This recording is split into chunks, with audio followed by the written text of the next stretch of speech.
film that thing. Wow.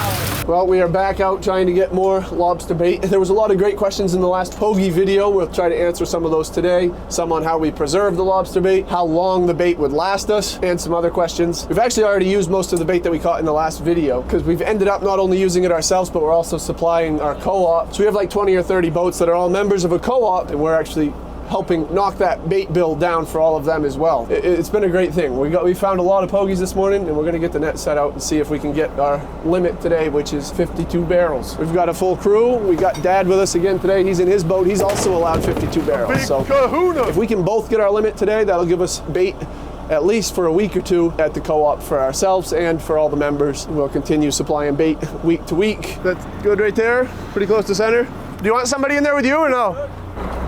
You guys all ready? Yes, sir. Take it, hold on. Is it cleared out? Yes. You're good. Almost down, Jacob. Yeah. You try to get the wings together? Yeah. I'm gonna drive ahead a little bit. Hey, that rope twisted up. Yeah. Dad, stop pulling. I'm on that side, he said. Hold on. Hold on. All right, good. That's a big bag. Yeah. No, we're done, Dad. We got them. We got a lot of them. That's a big bag. All right, let's set the block down, or we can pull it in our boat. I don't know where we want them pocketed. I guess they're pretty much pocketed. Oh, we want to push back out, Cody. It's going under the boat. Push on me. Push on me. Here, why don't we just move? Can you throw them right into the boat, Dad? Watch out. Yeah! Just like that, John. The big kahuna. I'm number one. You gonna get done throwing these? That's probably enough. You can throw some back, can't you? We'll throw everything up on the roof except for 51, because we don't want to put too many in here, because we just still got to reload the net. 5? Yeah. You only wanted 5 up here. Tristan, pull us back in. Did you find them, Cody? We need them over here. Just throw the whole crate over here. That's that partner baseball duo right there. They're dry right now.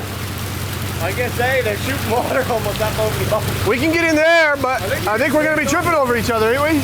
Nah, you're going to fill that thing. Wow. Yeah, I'd let that one drain. So we got extra barrels now. You got 4 extra barrels on your boat, right? Wait right there for just a sec. I'm gonna come shovel. Wow. I feel kind of useless over there. Well, you look good. I can't look at how clean I am and how dirty you are. I can't take it, Cody. Did I get 2? You got 2, buddy.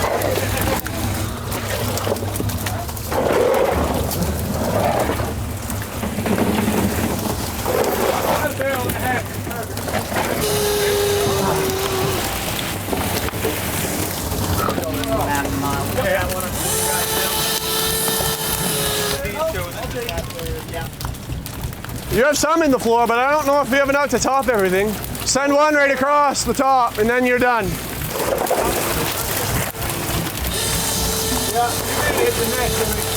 Yeah. Okay, he's done. Yeah. You want me to braille in, or do you want to braille? Can you also? Probably be easier if I braille him. We gotta untie that rope over there. Woo! All right, I got a little surprise for Jeremy. Jeremy's the guy you guys don't see too much of. He's usually behind the camera, but he does a good job helping us make these videos and bring them to you. And he's been wearing these same old boots. I swear these boots must be 14 years old. They're falling apart right on his feet. His feet are always wet. So we got a little surprise for him today. I'm gonna run him up and give them to him real quick. All right, Jeremy, I got you a present. What you got, bud? Got you a brand new pair of Brunt boots. No way! Dude, I've seen them all over the place. I've always wanted to try them though. I mean, the shoelaces broke like 7 years ago and I never replaced them. How old exactly are those boots? Probably 12 or 13 years old. Time to replace them. Yeah. Here they are. Oh, those are nice. Those actually are nice. There you go. So Brunt's is actually the sponsor of today's video. They're a fantastic boot company. You guys can head over and get yourself some boots today using this code, and you'll get $10 off of your order. So head on over and place your order. There is no risk in doing so because there's a 30-day trial, which is kind of unheard of. I don't think I've ever heard of a clothing company or a boot company coming with a 30-day trial. If you're not satisfied after 30 days, you can send them back and get your money back. You're really out nothing. Give them a try. Oh. How are they? There's also no break-in period. Most boots aren't very comfortable when you first get them until you get them broken in, but these ones come ready to go. Yeah, seriously, it already feels like I've been wearing them for years. Nice. The support compared to this other boot, like, oh, that's so squishy. Nice. Come on now. Out with the old, in with the new. Ooh, yeah. Jacob, thank you, man. Thank Brent. Run. Thank you. It's actually different. You loving them? Nice. So not only are you going to get $10 off of your order, but they're already reasonably priced on top of that. So with your $10 off, you're getting a bargain for the boot that you're getting. They're waterproof and very durable, double stitched. Jeremy, I know you go on a lot of adventures outdoors, so I think these are going to be a great fit for you, and you got 30 days to try them out and see if you like them. So we're going to let Jeremy put them to the test for the next month or so, and we'll check back in a month and see how he's liking his Brunt boots. We're gonna take these things from the Lobster boat all the way up to Alaska, and we're gonna beat the snot out of them to see how they do. All right, we gotta get back to work, but again, you can use this code, head on over, and you'll get $10 off your order. No risk involved. Use them for 30 days, see what you think. Here, Timmy, stack these up back there.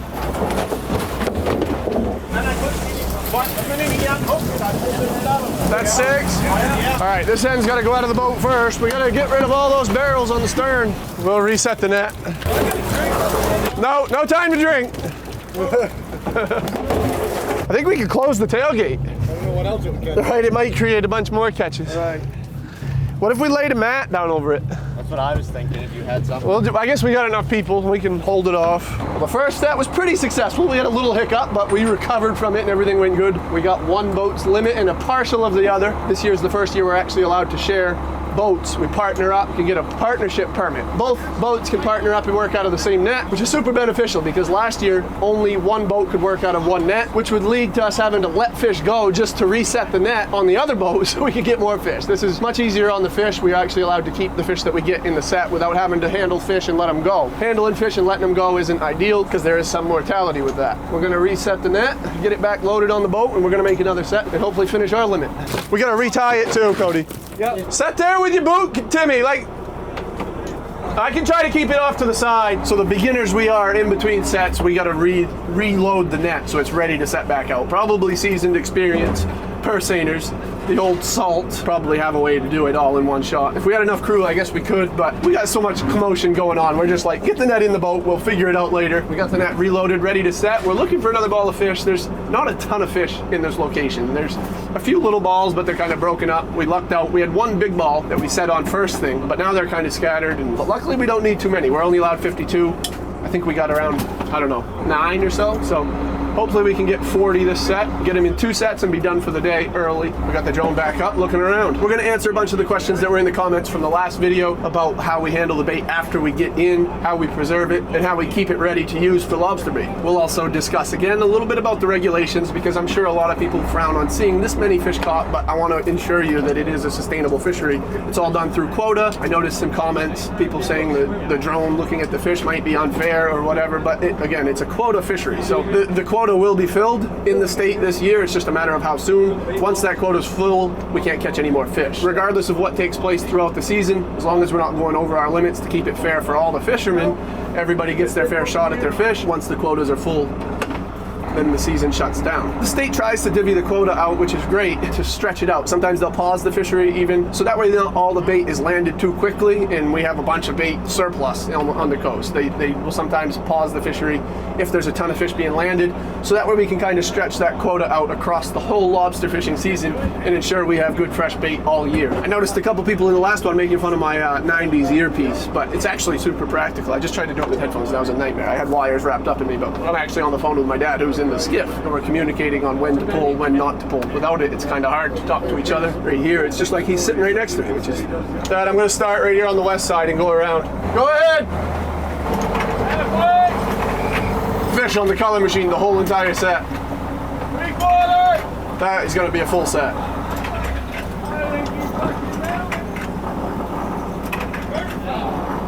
Watch the purse rope! Here you go, here's the swing. Did you get the float started? All right, I'm gonna stop right there. Pull that chain up right now and get it started. Throw that chain in. Unclip this first clip. There you go. Yeah, they're coming up right now. Yep, they're high and dry. We got them. Got that chain up? Yep, both chains are up. There you go, run the rings. There ain't 40 in there. I'd say it was the deep set. Okay, drop her down. I don't know what happened that set. It looked like a decent ball of fish, but we didn't get many. I don't think we quite got our limit. We're gonna start brailing them out. Hopefully we got close to our limit. We've had a hard time setting in the deep water. The deep water is challenging. The seine's only 8 fathom deep. The bottom was 6 fathom, so they tend to go out under the net when we start pulling it in. As you can see, we got quite a bit bigger crew than we usually do when we're lobstering. That's partly due to our inexperience and partly due to the amount of labor that goes into this. There's a lot of little jobs, especially when we're trying to get the net back in. When things go wrong, it's all hands on deck. All right, let's throw those floats over. Hold on, you're losing them. Oh, that's the deal.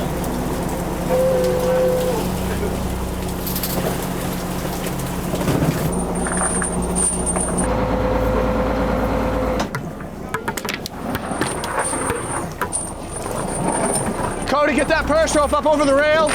Get these wings together. Right here, this one too. This one's got to come to that one. Keep them both together. That's me. Might have to pull it up a little ways and then drop it back down. Yeah. She is solid full, boys. Yes. She's right full. Yeah. There's 100 barrels in there. I wish we did that the first time. She's right full. This is going to be chaotic when they go. You all ready to pull, Dad? Get them forward. Dad, pull hard. Pull hard, Dad. Wow. Pull hard, Dad. You can pull the chains up. Justin, pull these ones up too. Pull them both up.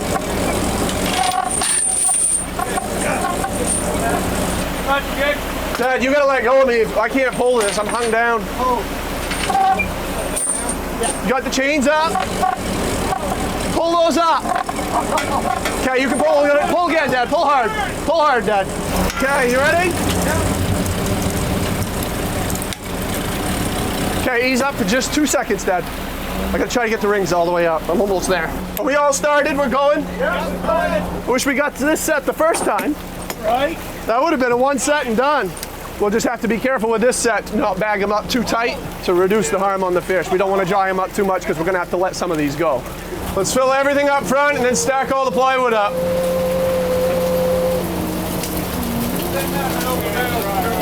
I think he should be able to get some scoops if he gets down in the belly of it.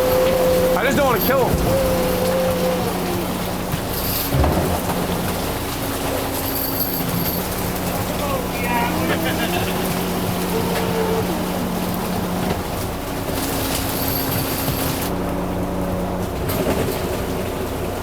So right now it's 47? Now it's 47. Stretch the poor girl up. We got him, let's let him go. You gotta untie that front rope, Dad. Dad's gonna pull it out. Take all the clips off of it. So we got our limit and now we're letting what was left go in the net. We had to be careful not to bag them up too tight, which slowed down the barreling process a little bit. But if we bag them up too tight, they smother and they suffocate. But now you can see a good healthy release of what was left. There wasn't a lot left. We got maybe let 5 to 10 barrels go. All right, so now all that's left to do is take these empty vats, we call them vats, they hold about 2,000 pounds of pogies. We're bringing them down one at a time, putting them in the vats. The pogies bleed like crazy. They have so much blood and juice in them. So these will drain overnight. Tomorrow we'll take them and rotate them again and salt them. The salt will preserve them. We cover every fish in salt and that'll help preserve them. We also have a cooler where they go in and get stored at 35-ish degrees. And this whole facility belongs to the co-op. All members of the co-op own this. We have the cooler, so all of the bait that we're actually unloading now, aside from some of the bait that we're gonna keep for ourselves to take out to haul with us, is gonna be divvied among the co-op members. So it's really been a great thing here at the co-op to be able to catch fresh bait, bring it in right locally. This was always a Western Maine fishery, so the fish always came from Western Maine, and we had no choice but to buy them from down there. So it was great for Western Maine if you lived down there. They had all the market cornered. We had no way to get them, so they'd catch them down there. Truckers, bait dealers, it was a big thing. They would bring them up the coast to us. But now the pogies are swimming here. Instead of trucking them now, the pogies have come right to our front door, and now we're able to bring them up and severely cut the bait prices here at the co-op for all the members. There are 28 members here at the co-op. We all use different kinds of bait. Some people don't use pogies, but a lot of them do. It won't take us long to go through these. So not only is it reducing our bait bill a lot and giving us fresh bait on our boat ourselves and my dad's boat, but it's also helping everybody in the harbor, which is kind of nice, kind of cool to be part of. It's also been fun learning how to do it. It's been a big time learning curve. I think I'd rather do trial and error and figure it out and learn it on my own than have someone come teach me. There's a little more satisfaction in figuring it out on your own. So these are adult menhaden that are nearing the end of their life anyway. So within the next year or two, they're going to die on their own and sink to bottom and feed the ocean floor as the circle of life. So if you look at it in that sense, we're really not even harming the menhaden population because we're just kind of accelerating. Instead of them sinking randomly to bottom, we're just placing them where we want them to be on bottom so that we can catch lobsters with them. At this stage in the quota fishery, we're still under federal quota. So while we're under federal quota, we're allowed to land all 51 of our weekly barrels in 1 day. Pretty soon we'll be switching over to state quota. Once we switch to state quota, we have to land them in 3 days. We're only allowed 17 barrels per day. So we end up having to go 3 days a week instead of 1. And again, there is no danger of overfishing here since this is all quota-based fishery. The quota is all allocated through the feds. So the feds will allocate the state its quota. There's only a certain amount of menhaden that can be harvested in the whole eastern seaboard each year, and this is our little piece of it.